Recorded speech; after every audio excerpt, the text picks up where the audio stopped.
और मैं नम्रतापूर्वक देश के मीडिया को भी एक रिक्वेस्ट करना चाहता हूं। वैसे मैं मीडिया को हर प्रकार से झेलने के लिए ईश्वर मुझे शक्ति दे प्रार्थना करता रहता हूं, लेकिन आज मैं उनको प्रार्थना करता हूं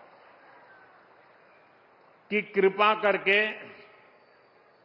हम जब इस प्रकार की हरकतों की आलोचना करें तो आप ये हेडलाइन मत बनाइए कि मोदी ने विपक्ष को धो डाला।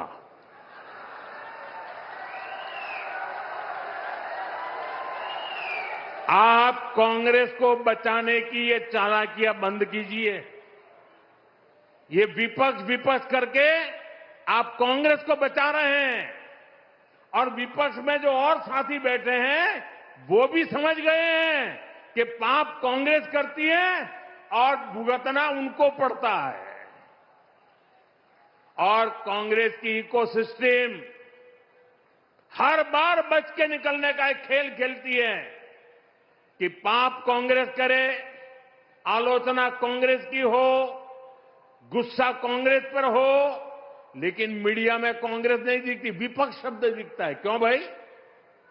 क्यों कांग्रेस को बचा रहे हो?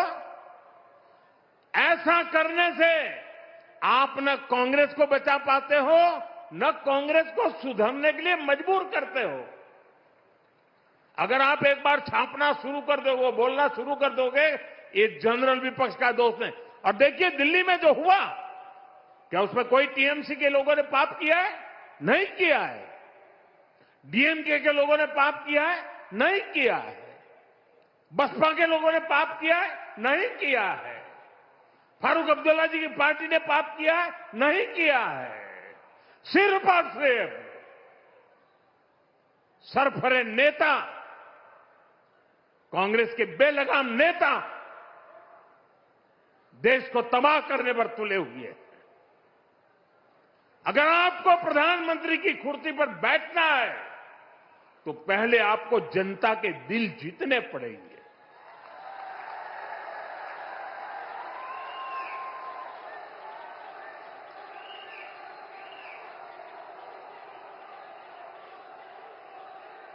महिलाओं एमपीओ को भेज करके सीट पर कब्जा करने से आप प्रधानमंत्री नहीं बन सकते हो।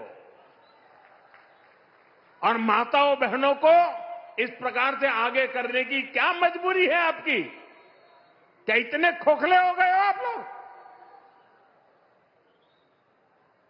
साथियों, कांग्रेस देश के लिए बोझ बन गई है और मुझे इस बात का संतोष है कि दिल्ली में जो घटना घटी, कांग्रेस के सभी साथी दलों ने कांग्रेस की भरपूर आलोचना करने की हिम्मत दिखाई है।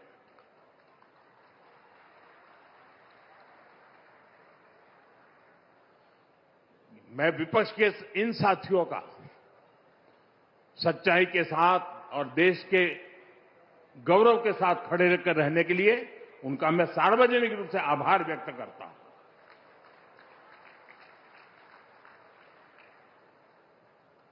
साथियों, भाजपा सरकार के लिए देश का विकास, यूपी का विकास सर्वोपरि है।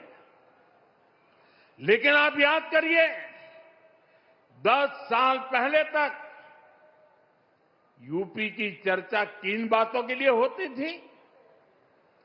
हर किसी को मेरठ के दंगे, पश्चिम यूपी में क्रिमिनलों की गैंग, खराब सड़कें, बिजली की कटौती और पिछड़ेपन की परिस्थितियां, यही कुछ चर्चा में रहता था। पश्चिमी यूपी के अपराध पर फिल्में बनती थी, फिल्में।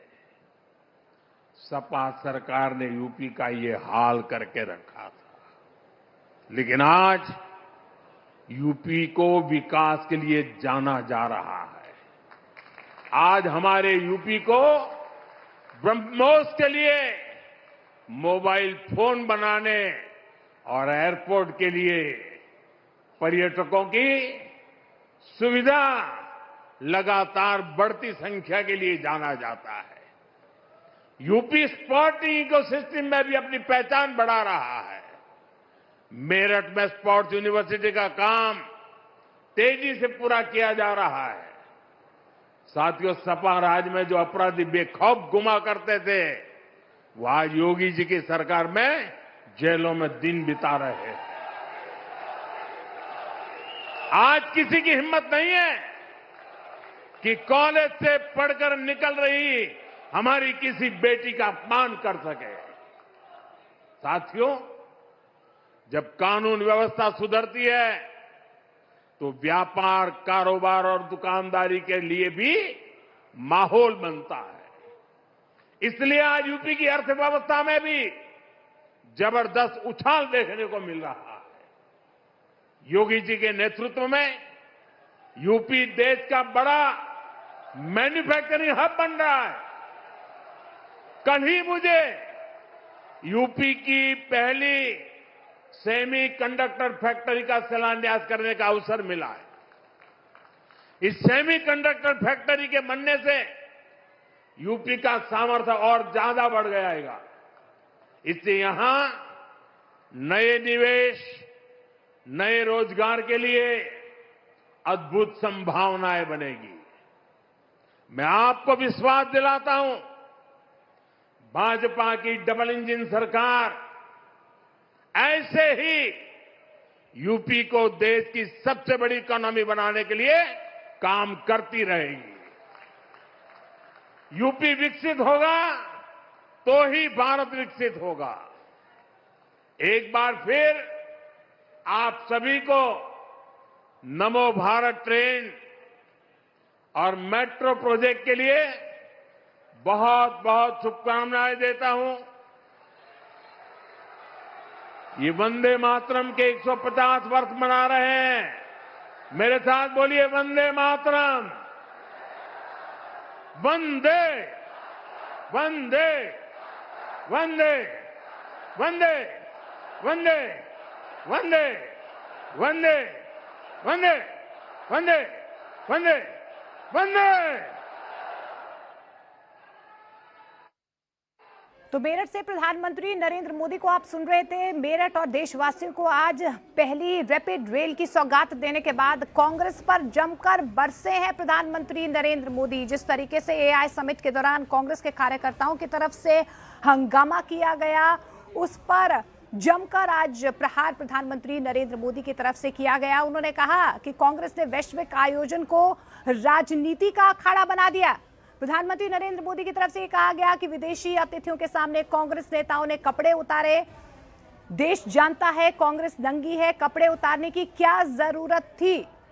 कांग्रेस को अपने देश को बदनाम करने में खुशी होती है। हालांकि देखिए, इस पूरे मामले में लगातार एक्शन भी जारी है। कांग्रेस ने सभी मर्यादाएं तोड़ दी हैं और इस बीच उन्होंने इस बात का भी जिक्र किया कि ये सिर्फ और सिर्फ कांग्रेस की एक ओछी राजनीति का चेहरा जो है वो हमने एआई समिट में देखा है। विदेशी अतिथियों के सामने उन्होंने भारत को बदनाम करने की कोशिश की।